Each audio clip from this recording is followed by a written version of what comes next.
حضرت نعمان ابن بشیر کی حدیث مسند احمد ابن حنبل، تکون النبوۃ فیکم ما شاء اللہ ان تکون، مسلمانوں تمہارے مابین نبوت قائم رہے گی، موجود رہے گی، یعنی میں بنفس نفیس تمہارے مابین رہوں گا جب تک اللہ چاہے گا۔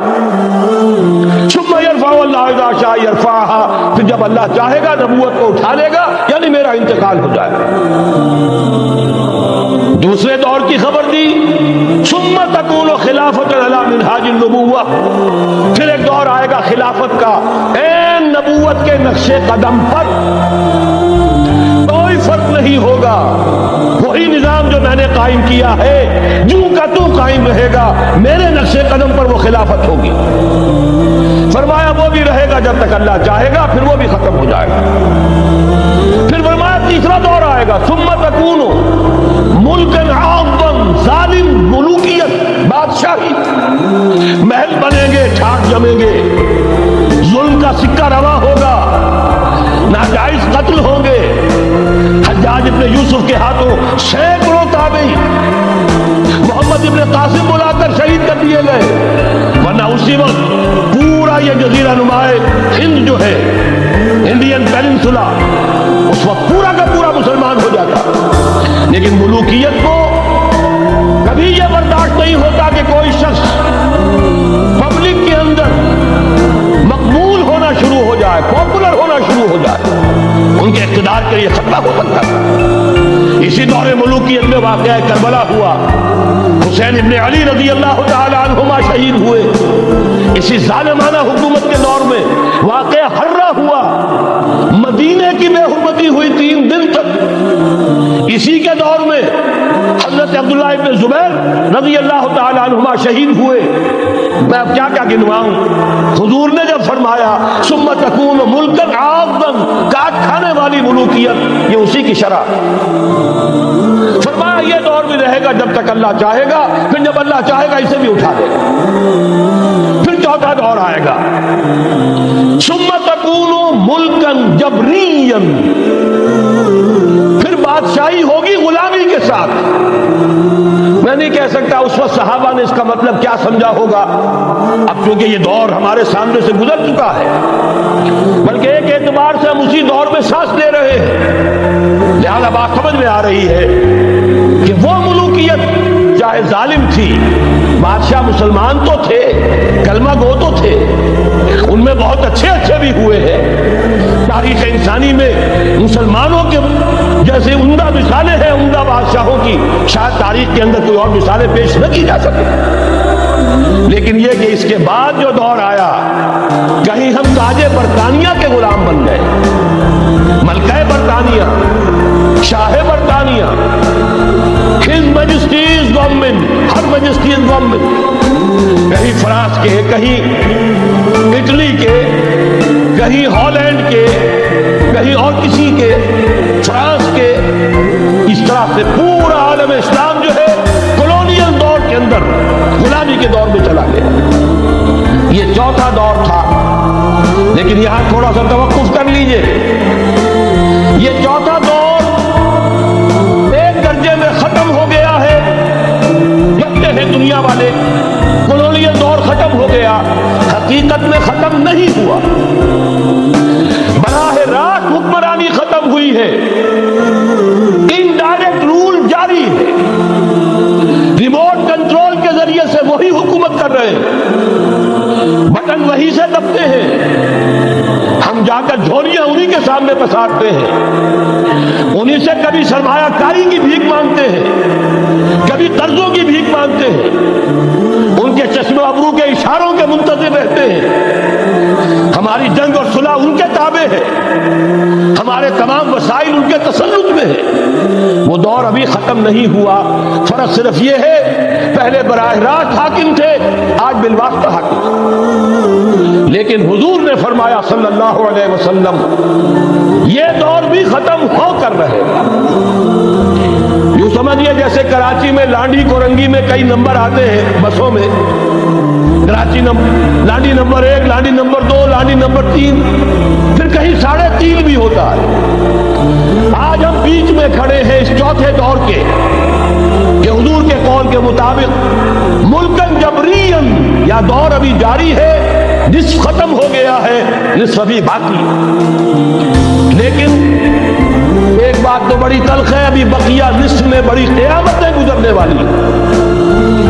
اسی بقیہ نصف میں وہ معرکہ پیش آنے والا ہے، اسی میں وہ ملاحم ہوں گے، اسی میں وہ الملحمۃ العظمیٰ ہوگی، اسی میں دجال اکبر کا ظہور ہوگا، اس میں ہمارے اوپر تکالیف اور مصائب ابھی اور اس کے سائے گہرے ہوں گے، اور کچھ روز فضاؤں سے لہو برسے گا، اور غمناک کے تاریک اندھیرے ہوں گے. لیکن اس کے بعد فرمان نبوت پوری شان کے ساتھ ظاہر ہوگا. ثم تکون خلافت علی منہاج النبوہ، پھر دور آئے گا خلافت علی منہاج النبوہ کا، دوبارہ وہی دور، بعد ہی وہ نظام جو محمد رسول اللہ نے قائم فرمایا صلی اللہ علیہ وسلم، دنیا میں دوبارہ قائم ہو کر رہے. میرے کئی دوستوں نے کہا ہو کر رہے گا، میں یقین کے ساتھ کہتا ہوں ہو کر رہے گا. صرف یہ کہ ہم یہ نہیں کہہ سکتے ابھی اس میں کتنی دیر ہے. جیسے قرآن مجید میں کئی جگہ حضور سے کہلوایا گیا، نبی کہہ دیجئے ان ادری اقریب ام بعید ما توعدون، لوگوں جو وعدہ تم سے کیا جا رہا ہے یہ تو میں نہیں کہہ سکتا، وہ جلدی پورا ہوگا یا دیر میں ہوگا، ضرور پورا. ان اللہ لا یخلف المیعاد، اللہ تعالیٰ اپنے وعدے کی خلاف ورزی نہیں کرتا. تو محمد الرسول اللہ صلی اللہ علیہ وسلم کی دی ہوئی نوید، دوبارہ خلافت علی منہاج النبوہ کا نظام قائم ہوگا، اور اس میں اب ذرا نور علی نور. دو حدیثیں اسی کتابچے میں شامل ہیں، پھر عرض کر رہا ہوں یہ آپ کو مل جائے گا اگر نہیں ہے اس وقت، اور میں چاہتا ہوں آپ ان کے متن یاد کریں، ان حدیثوں کے مبلغ بن جائیں، ان آیات کو حفظ جان بنائیں، تاکہ مایوسی کا مداوع ہو سکے. ہمتیں جو پست ہو رہی ہیں ان میں دوبارہ عزم جمع پیدا ہو سکے. اس لیے ہم نے بڑی تعداد میں اسے شائع کیا ہے. 100 کے پیکٹس کے اندر آپ کو یہ مل سکے گا اگر آپ لینا چاہیں. عام کریں، پھیلائیں.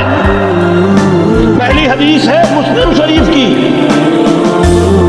صحیحین میں سے سند کے اعتبار سے بلند ترین درجہ. حضرت ثوبان اس کے راوی ہے رضی اللہ تعالیٰ عنہ. بڑے پیارے الفاظ ہیں محمد الرسول اللہ صلی اللہ علیہ وسلم کے. فرماتے ہیں ان اللہ زوالی الارض، اللہ نے میرے لیے پوری زمین کو سکیڑ دیا، لپیٹ دیا. فرائے تو مشارقہا و مغاربہا، میں نے اس کے سارے مشرق دیکھ لیے، سارے مغرب دیکھ لیے. وَإِنَّ أُمَّتِي سَيَبْلُغُ مُلْكُهَا مَا زُوِيَ لِي مِنْهَا، اور یقین رکھو میری امت کی حکومت ان تمام علاقوں پر قائم ہو کر رہے گی جو مجھے اس طرح زمین کو سکیڑ کر اور لپیٹ کر دکھا دیے گئے.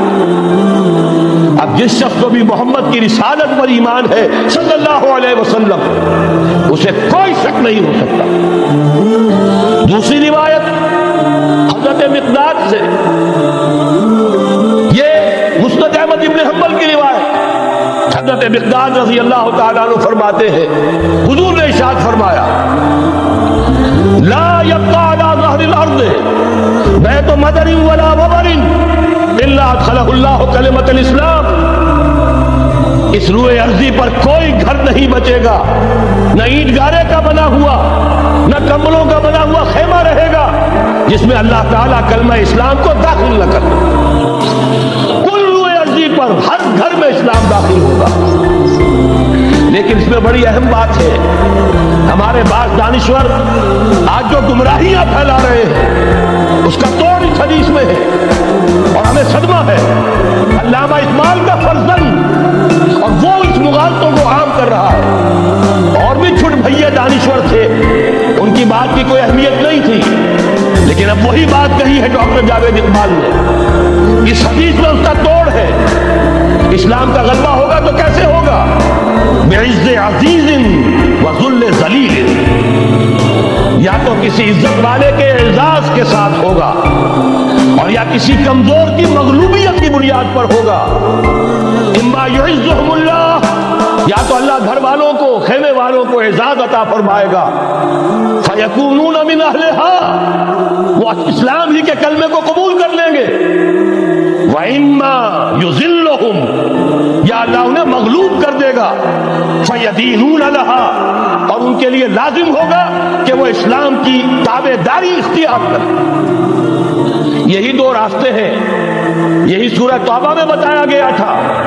ان یہودیوں سے، ان نصارہ سے مسلمانوں جنگ جاری رکھو، حتیٰ یؤتوا الجزیۃ عن ید وہم صاغرون، یہاں تک کہ اپنے ہاتھ سے جزیہ پیش کریں، چھوٹے بنے، اسلام کی بالادستی کو قبول کریں. میثاق مدینہ یہ تو اصل میں جد و جہد کے دوران کا ایک مرحلہ ہے. دوران میں تو کبھی صورتحال بدلتی ہے، تدبیریں ہوتی ہے، صلح بھی ہوتی ہے، جنگ بھی ہوتی ہے. آخری فیصلہ قرآن کا کیا ہے؟ مسلمان اور غیر مسلم مل کر ایک امت نہیں بن سکتے، ایک ملت نہیں بن سکتے. اسی بنیاد پر پاکستان بنایا. دو قومی نظریے کا سب سے بڑا پرچارک علامہ اقبال، وطنی قومیت کی نفی کرنے والا شدید ترین الفاظ میں علامہ اقبال، اور اس کے سردم جو ہے وہ ایک قوم ہونے کا تصور دے رہے ہیں مسلمانوں اور غیر مسلموں. یہاں تو ایک ہی راستہ ہے. صحابہ کرام کی فوجیں جب نکلی جہاں گئیں، تین آلٹرنیٹو. ایمان لے آؤ، ہمارے برابر کے ہوگے، بھائی ہوگے، جان مال عزت آبرو املاک جائیداد ہر چیز جیسی ہے ویسی رہے گی. ہمارے کندھے سے کندھا لگا کر کھڑے ہوگے. یہ نہیں تو چھوٹے بنو، اسلام کی بالادستی قبول کرو، جزیہ دینا منظور کرو. اور یہ بھی نہیں تو صرف ایک تھرڈ آپشن ہے، آؤ میدان میں، تلوار ہمارے اور تمہارے درمیان فیصلہ کرے گی. یہ ہے تاریخ. آخری بات جو کہی گئی سورہ توبہ میں وہ تو یہ ہے. میثاق مدینہ تو ایک درمیان کی ایک تدبیر ہے. معاہدات ہوتے ہیں.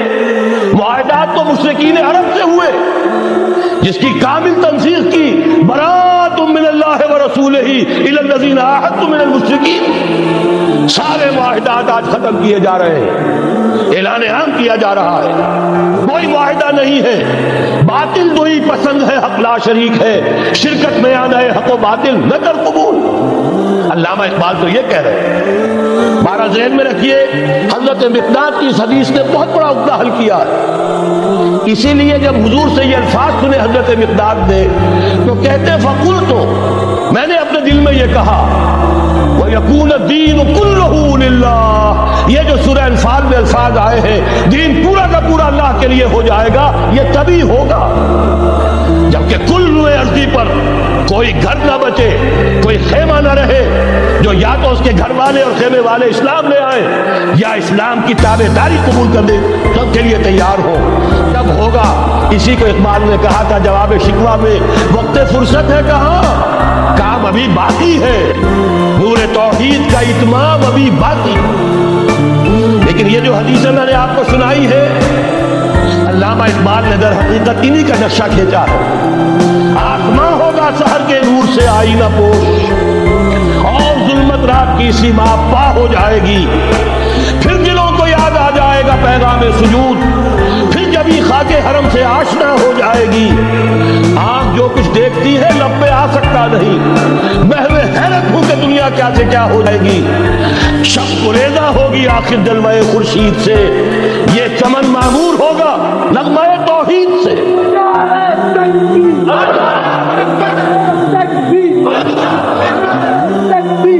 میں نے اس پر جو عنوان قائم کیا ہے، کل جہاں معمور ہوگا نغمہ توحید سے. یہ پورا کا پورا عالم کرہ ارضی جگمگا اٹھے گا. اشرقت الارض بنور ربہا، وہ نور رب کا جب اطمینان ہوگا پوری یہ زمین اس سے چمک اٹھے گی. یہ ہے وہ پیشین گوئیاں. اب میں آپ کو بتانا چاہتا ہوں کہاں سے ہوگا. موٹی سی بات یہ ہے، پہلے خلافت علی منہاج النبوہ کا نظام قائم ہوا، کل روئے ارضی پر ایک دم نہیں ہو گیا. ایک ملک جزیرہ نما